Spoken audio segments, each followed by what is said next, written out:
आखिरकार वही हुआ जिसकी आशंका कई दिनों से थी और लगातार ये कयास लगाए जा रहे थे कि बीजेपी कैसरगंज से मौजूदा सांसद बृजभूषण शरण सिंह का टिकट काट सकती है। और हुआ वही, बीजेपी ने आज अपनी लिस्ट घोषित कर दी और उसमें बृजभूषण शरण सिंह का टिकट काट दिया है। हालांकि बृजभूषण शरण सिंह पार्टी में अपनी दमदारी दिखाते हुए अपने बेटे को टिकट दिलाने में कामयाब रहे, लेकिन बीजेपी ने जिस तरह से कई दिनों की कसमकस और लगातार जो सस्पेंस बना हुआ था, ठीक एक दिन पहले यानी नामांकन के ठीक एक दिन पहले आज वहां पर टिकट की घोषणा कर दी है। बीजेपी ने आज 2 टिकटों का ऐलान किया, एक तो कैसरगंज और दूसरा रायबरेली से। रायबरेली से दिनेश सिंह को टिकट दिया है बीजेपी ने, जो कि पहले कांग्रेसी थे और कुछ साल पहले बीजेपी में शामिल हुए थे।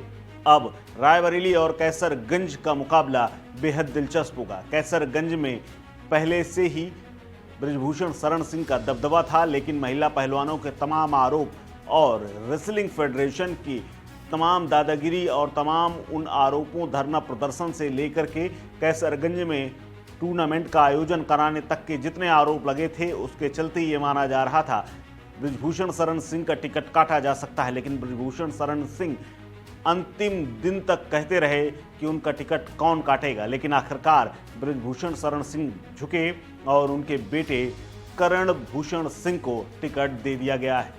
करण भूषण सिंह के अलावा एक उनके बेटे प्रतीक भूषण सिंह हैं, जो गोंडा से विधायक हैं और अब उनके दूसरे बेटे करण सिंह सांसदी का टिकट लेकर के चुनाव मैदान में उतरेंगे। यानी अब तक बृजभूषण शरण सिंह के परिवार की बात करें तो बृजभूषण शरण सिंह कई बार सांसद और विधायक समेत मंत्री तक रह चुके हैं। इसके अलावा उनकी पत्नी भी सांसद रह चुकी हैं, उनके बेटे भी राजनीति में आ चुके हैं।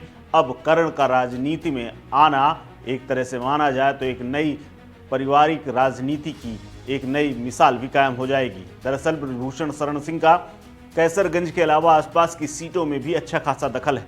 अयोध्या से लेकर के बहराइच, बलरामपुर, गोंडा और कैसरगंज सीट में उनका दबदबा माना जाता है। इसीलिए बीजेपी को आखिरकार झुकना पड़ा और किसी आम कार्यकर्ता की जगह बृजभूषण शरण सिंह को टिकट देना पड़ा। बृजभूषण शरण सिंह के परिवार को एक तरह से कहा जाए तो बृजभूषण शरण सिंह ने अपनी चलाई और अपना टिकट कहीं परिवार से बाहर नहीं जाने दिया और बीजेपी को अपने परिवार में ही टिकट देने के लिए मजबूर कर लिया। यानी पहलवानों के तमाम आरोपों के बावजूद भी बृजभूषण शरण सिंह का टिकट भले ही कट गया हो, लेकिन अभी भी उनका दबदबा कायम है।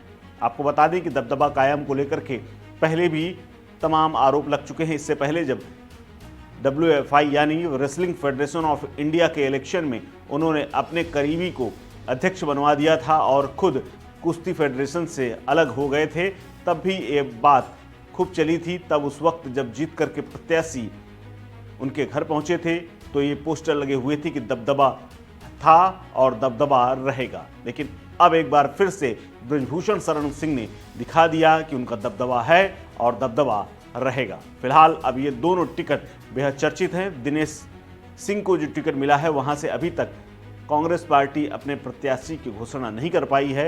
लगातार इस बात की चर्चा है कि प्रियंका गांधी रायबरेली से टिकट पर लड़ सकती हैं, लेकिन उनके नाम का ऐलान कांग्रेस पार्टी अब तक नहीं कर पाई है। लेकिन बृजभूषण शरण सिंह का कैसरगंज से टिकट कट गया है, जो कि आज की सबसे बड़ी खबरों में से एक है। इस खबर में फिलहाल इतना ही। अपडेट्स के लिए बने रहिए वन इंडिया हिंदी के साथ। नमस्कार।